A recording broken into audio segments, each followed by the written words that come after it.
Yesterday at the city council meeting, one of the things they were talking about was Mayor Mitch Landrieu's NOLA for Life program. That's all of the feel-good social, the midnight basketball. Let's throw them a basketball. Let's teach them to swim if they're out there shooting and killing each other. They were questioning where some of the money was going from NOLA for Life, who's in charge, that kind of thing.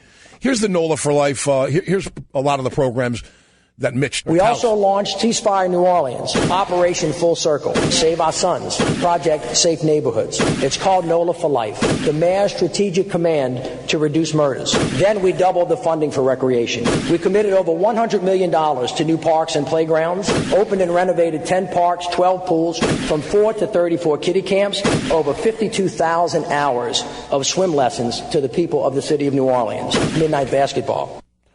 So we're the murder capital of the country, and I know Mitch's heart's in the right place, but one of his answers is stop these young black guys from running around the city shooting and killing each other. Teach them to swim, throw them a basketball. Get into the new Jim Crow lives through 99.5.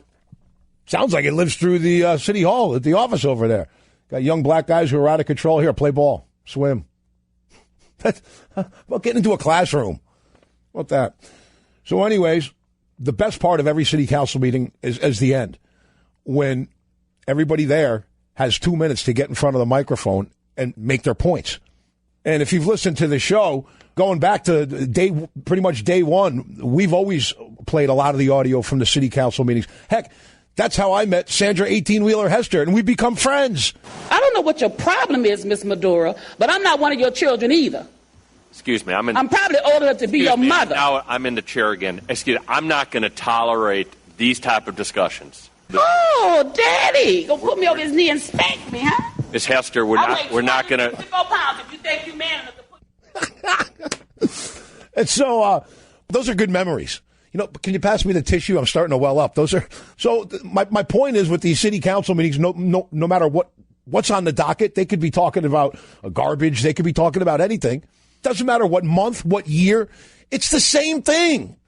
Here's a quick montage of what some of the people were saying when they got their 2 minutes to speak at the end. This city is safe. Come here. We got 200 Negroes dying here. Come here. It's safer. But if you put a tuxedo on a gorilla, that doesn't make him a gentleman. The class as reflected now is predominantly European white American. If I don't have any value on my life, your life don't mean a plug nickel to me. We're improving our shared spaces. We're working together as a community. Is it a program that's designed around managing symptoms, or is it solutionary in its inception and its execution? It is not an individual problem. It is a collective problem. But white folks can't help us to solve our problem. We got to solve our own problem. So basically, it's just like in the city of New Orleans.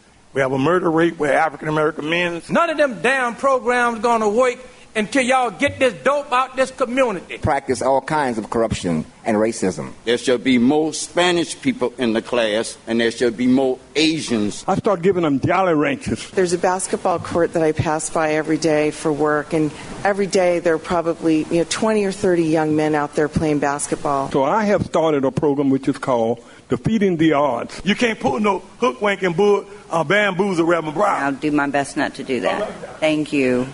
So it's the same crowd. And again, I don't know what my favorite part of that was. The guy who wanted to give out Jolly Ranchers, or a Reverend... I start giving them Jolly Ranchers. Or Reverend Raymond Brown. If he's a friend of the show, I like Reverend Brown. We've had him on before. And right at the end, he said, don't you try to bamboozle Reverend Brown. And the city councilwoman said, I'll do my best not to bamboozle you, Reverend Brown. It's the same crew. You're always going to have a reverend of some sort.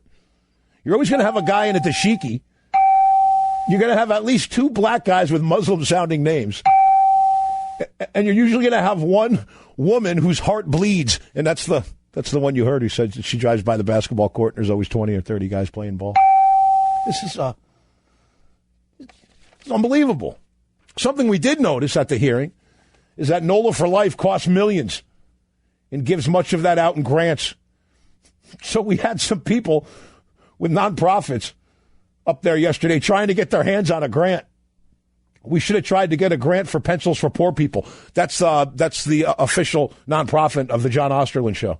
Pencils for Poor People, because I think if more poor people had pencils, we wouldn't have as many poor people. Because even though we admit we are a shady nonprofit, We couldn't be any worse than this guy. Here's Lewis Harding. I say I stayed in first grade so long, the teacher husband thought I was going with her. I was 16 years old.